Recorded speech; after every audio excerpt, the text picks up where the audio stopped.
नमस्कार, स्वागत है आपका हमारे YouTube चैनल एसएससी गुरु आंसर पर। आपको जैसे पिछले वीडियोज़ में बता दिया था कि आगे आने वाले वीडियोज़ में हम बताएंगे कि कितना आपकी हाइट मेजरमेंट, चेस्ट मेजरमेंट, कितनी रनिंग होगी, कितना हाई जंप, कितना लॉन्ग जंप होगा। तो यह वीडियो सिर्फ उसी से रिलेटेड है। तो बॉयज़ के लिए है ये वीडियो, और गर्ल्स का वीडियो ऑलरेडी आ चुका है, वो आप जाकर देख लीजिए। और ये वीडियो सिर्फ बॉयज़ के लिए है। तो सबसे पहले आपकी रेस होगी, जिसमें अगर आपकी उम्र 30 साल तक है तो 1600 मीटर की दौड़ होगी, और वो आपको 6 मिनट में करनी होगी। और अगर आपकी उम्र 30 साल से ज़्यादा है तो उसके लिए आपको 30 से अगर 40 साल के बीच है, क्योंकि कुछ एक्स सर्विसमैन भी होते हैं और कुछ जो एक्स सर्विसमैन के अलावा डिपार्टमेंटल कैंडिडेट्स जो ग्रुप डी में होते हैं, जो रसोईया, बार्बर वगैरह वगैरह जो कई चीज़ों में होते हैं, वो सभी 30 से 40 के बीच अगर उनकी उम्र है तो उनके लिए 1 मिनट एक्स्ट्रा मिलेगी उसी दौड़ के लिए। और उसके अलावा अगर आपकी उम्र 40 साल से ज़्यादा है तो आपको 8 मिनट मिलेंगे उसी दौड़ को पूरा करने के लिए। गर्ल्स के लिए भी सेम दौड़ है 1600 मीटर, लेकिन उनके लिए टाइम ज़्यादा है। उनको 8 मिनट में यही 1600 मीटर दौड़ पूरी करनी है अगर उनकी उम्र 30 साल तक है तो। 30 साल से अगर नीचे है और आपकी उम्र अगर बॉयज़ में 30 साल से कम उम्र है, जनरली अमूमन तो 30 साल से कम ही उम्र होती है, तो 6 मिनट आपको दौड़ के लिए मिलेंगे। दौड़ के लिए कई कैंडिडेट्स के अंदर ये भी डाउट था कि सर चिप लगेगी नहीं लगेगी। तो आपको बता दें कि दिल्ली पुलिस में चिप नहीं लगती है, और कई फोर्सेज में चिप लगती है। चिप पैर में बांधकर फिर दौड़ाया जाता है, क्योंकि वहाँ पर दौड़ 5 किलोमीटर के आसपास ऐसे होती है और वहाँ राउंड भी काउंट करने होते हैं, इसलिए वहाँ पर चिप लगाई जाती है। लेकिन यहाँ पर 1600 मीटर दौड़ होती है तो उसके लिए चिप की ज़रूरत नहीं होती है, इसलिए चिप नहीं लगाई जाती है। यहाँ पर सिर्फ चेस्ट नंबर दिए जाएंगे, उन्हीं के हिसाब से आपको दौड़ना होगा। अगर आप 1600 मीटर की दौड़ जो आपका दिया हुआ टाइम है उसमें पूरी कर लेते हैं तो उसके बाद आपको लॉन्ग जंप और हाई जंप के लिए लेकर जाया जाएगा। तो आपका जो लॉन्ग जंप होगा उसमें आपको 3 चांस मिलेंगे। तो अगर आपकी उम्र वही 30 साल से अगर कम है तो 14 फीट आपको लॉन्ग जंप होगा, और हाई जंप होगा 3 फीट 9 इंच। और अगर आपका लॉन्ग जंप या हाई जंप कम है और आप सोच रहे हैं कि कोई एकेडमी ज्वाइन कर लें, तो उस एकेडमी से बेहतर आप कुछ दिन प्रैक्टिस करें। हम आपको बताएंगे अगले वीडियो में कि किस तरीके से आपको प्रैक्टिस करनी है, और उस वीडियो का नोटिफिकेशन आप तक पहुंचे इसके लिए आपको चैनल को सब्सक्राइब करके बेल आइकन को दबाना होगा, तभी अगले वीडियोज़ का नोटिफिकेशन आप तक पहुँच पाएगा। और बेल आइकन को दबाकर ऑल पर क्लिक करना होगा। इसके अलावा अगर आपकी उम्र 30 से 40 के बीच है तो आपको वही 13 फीट लॉन्ग जंप होगा और 3 फीट 6 इंच हाई जंप होगा। और आपकी उम्र अगर 40 से ज़्यादा है तो 12 फीट आपके पास लॉन्ग जंप होगा और 3 फीट 3 इंच हाई जंप होगा। तो ये इन सभी में 3-3 चांस मिलेंगे। अगर आप 3 चांस में क्वालिफाई कर जाते हैं तो आपको उसके बाद मेजरमेंट के लिए लेकर जाया जाएगा। उससे पहले आपको 3-3 चांस मिलेंगे, उन्हीं 3 चांसों में आपको लॉन्ग जंप और हाई जंप क्लियर करना होगा।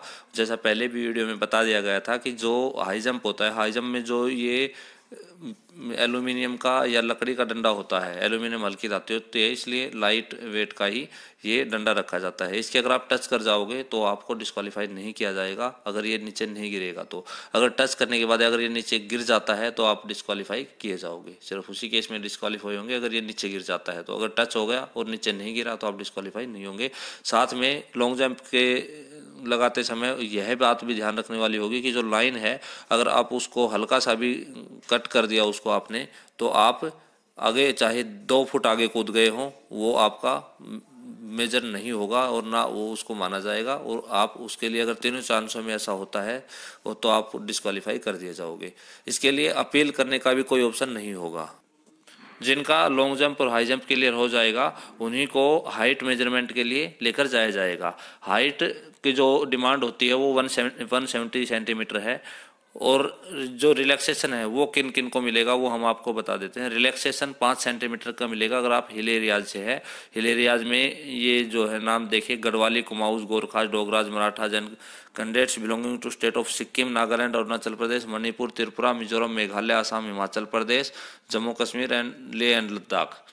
तो इन सभी से अगर आप बिलोंग करते हो तो 5 सेंटीमीटर की आपको हाइट में रिलैक्सेशन मिलेगा। दूसरी बात, इसमें सबसे ज़रूरी बात जो हमने गर्ल्स के उसमें भी बता दी थी कि जो आपकी जो सर्टिफिकेट होगी वो यहाँ पर आपको दिखानी होगी, तभी आपको हाइट में छूट मिल पाएगी। और सर्टिफिकेट डीसी, डीएम या एसडीएम और तहसीलदार इनके द्वारा इनके सिग्नेचर उस सर्टिफिकेट पर होने चाहिए, तभी आपका ये रिलैक्सेशन मिलेगा। अगर आप नायब तहसीलदार की लेकर जाते हो तो उस पर आपको ये छूट नहीं मिल पाएगी, वहाँ पर आपको दिक्कतों का सामना करना पड़ सकता है, इसलिए आपको ये बात ध्यान रखना, या तो डीसी, डीएम, एसडीएम या तहसीलदार, इनके द्वारा उस सर्टिफिकेट पे सिग्नेचर होने बहुत ज़्यादा ज़रूरी है। इसके बाद 5 सेंटीमीटर, अगर आप एसटी कैंडिडेट्स हैं तो भी आपको 5 सेंटीमीटर की छूट इसमें मिल जाएगी हाइट में, तो वहाँ पर आपको ज़रूरत होगी 165 सेंटीमीटर की। अगर आप एसटी कैंडिडेट हैं, शेड्यूल ट्राइब से हैं, 5 सेंटीमीटर मिलेंगी। अगर दिल्ली पुलिस में आपके फादर अभी नौकरी कर रहे हैं या रिटायर हो चुके हैं या किसी कारणवश वो शहीद हो गए हैं दिल्ली पुलिस में काम करते हुए ही, या multitasking staff of Delhi police, तो यानी कि दिल्ली पुलिस में मल्टीटास्किंग स्टाफ से अगर आपके फादर या मदर कोई भी हैं, तो यानी इनमें से किसी में भी आप फादर या मदर काम कर रहे हैं या सर्विंग है, रिटायर्ड हैं या उनका देहांत हो गया है, मदर हो चाहे फादर हो, तो उनको भी 5 सेंटीमीटर की छूट दी जाएगी। इसके अलावा अब आते हैं चेस्ट मेजरमेंट पे।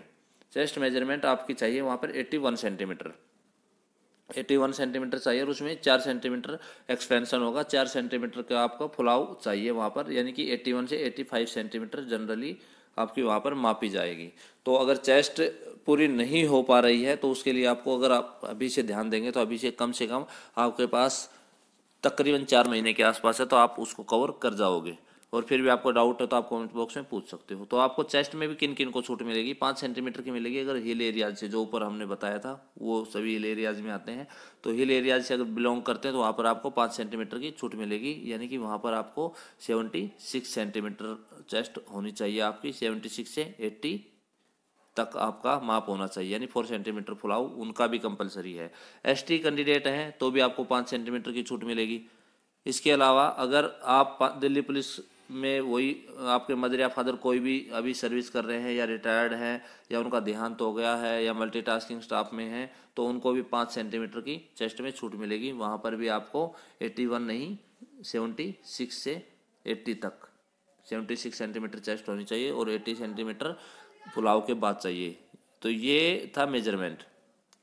और आपका जो मेजरमेंट होगा चेस्ट और हाइट का जो मेजरमेंट होगा, तो उस चेस्ट और हाइट के मेजरमेंट में अगर आपको लगता है आपकी हाइट पूरी थी और वहाँ पर आपको दिक्कत का सामना करना पड़ रहा है, कुछ इंच का आपका वहाँ पर कम आ रही है आपकी हाइट, या आपकी चेस्ट मेजरमेंट में कुछ दिक्कतें आ रही हैं, आपको लग रहा है कि आपकी चेस्ट पूरी है और मापने में कुछ दिक्कत हुई है, सही से नहीं मापी गई है, तो वहाँ पर आप अपील कर सकते हो। अपील के लिए वहीं पर आपको फॉर्म मिलेगा, वो फॉर्म फिल करके आपको वो फॉर्म भरना होगा और वहाँ पर जो अपीलेट अथॉरिटी होती है वो आपको दोबारा, वहाँ पर सीनियर ऑफिसर्स होते हैं, वो दोबारा आपको पूरा प्रोसेस सभी का, जो पूरा प्रोसेस होने के बाद जो कैंडिडेट्स बच जाएंगे उन सभी का लास्ट को इवनिंग तक सभी का मेजरमेंट दोबारा किया जाएगा। वहाँ पर अगर आपकी पहली बार में कुछ दिक्कतें हुई थी तो दोबारा आपको फिट है तो आपको क्वालिफाई कर दिया जाएगा। तो ये बात आपको वहाँ पर ध्यान रखनी है। अगर ऐसी कुछ दिक्कतों का सामना करना पड़ता है तो आप वहाँ पर बता देना कि भाई हमें अपील करनी है, तो वो अपील करने के लिए अपने आप सारी चीज़ें आपको सुविधाएं मुहैया करा देंगे। आपके अंदर एक डाउट और होगा कि किस जो फिजिकल है वो किस किस समय हो रहा है, सुबह हो रहा है, मॉर्निंग में हो रहा है, या दोपहर में हो रहा है, आफ्टरनून में या इवनिंग में हो रहा है। तो वहाँ पर जाने के बाद आपको जो सीरियल नंबर है उसके हिसाब से आप सभी को बैठाया जाएगा और बैच बनाए जाएंगे अलग अलग। वहाँ पर बैच बनाने के बाद कंप्लीट जब बैच बन जाएंगे, बैच बनाने के बाद आपको इंडिविजुअल सभी को पूरे जो बैच 30 का 50 का बैच बनाया जाएगा उस पूरे बैच को इकट्ठा दौड़ाया जाएगा, उसका प्रोसेस पूरा होता रहेगा, यानी कि दौड़ हो गई तो अगले बैच को दौड़ के लिए ले जाया जाएगा, उनको लॉन्ग जंप हाई जंप के लिए ले जाया जाएगा। इस तरीके से चलता रहेगा। तो हो सकता है कुछ का मॉर्निंग में आ जाए, कुछ का दोपहर में आएगा, कुछ का इवनिंग में आएगा, तो किसी तरह की कोई दिक्कत नहीं है। ज़्यादा सर्दी उस टाइम नहीं रहेगी, गर्मी शुरू हो जाएंगी तो दोपहर में कुछ दिक्कतों का सामना करना पड़ सकता है, इसलिए अच्छे से पहले से ही प्रिपेयर रहें। और आपको दौड़ कैसे करनी है, पूरी अभी तैयारी कैसे करनी है, उन सभी के लिए आज शाम तक एक और वीडियो आपके लिए चैनल पर अवेलेबल। चैनल पर पहली बार आए तो चैनल को सब्सक्राइब जरूर कर लीजिए, क्योंकि आगे आने वाले और भी बहुत से बेहतरीन वीडियो आपको मिलने वाले हैं। फिजिकल से पहले आपको किस तरीके से प्रिपेयर होके जाना है और फिजिकल में डॉक्यूमेंट क्या क्या लेकर जाने हैं, वो सभी वीडियोस चैनल पर आने वाले हैं। और उनका नोटिफिकेशन आप तक तभी पहुंच पाएगा जब आपने चैनल को सब्सक्राइब करने के साथ ही बेल आइकन को दबाकर ऑल पर क्लिक कर रखा होगा, तो ही आपके पास नोटिफिकेशन पहुँच पाएगा। और अगर आपको लगता है कि आपका सिलेक्शन हो पाएगा, कट ऑफ पार कर पाओगे नहीं कर पाओगे, उसके लिए भी ऑलरेडी एक वीडियो बनाया जा चुका है, वो जाकर देख लीजिए। तो अभी के लिए इतना ही दोस्तों, मिलते हैं नेक्स्ट वीडियो में। चैनल पर पहली बार आए तो चैनल को सब्सक्राइब जरूर कर लीजिए, वीडियो अच्छा लगे तो लाइक करना। Bye bye, take care.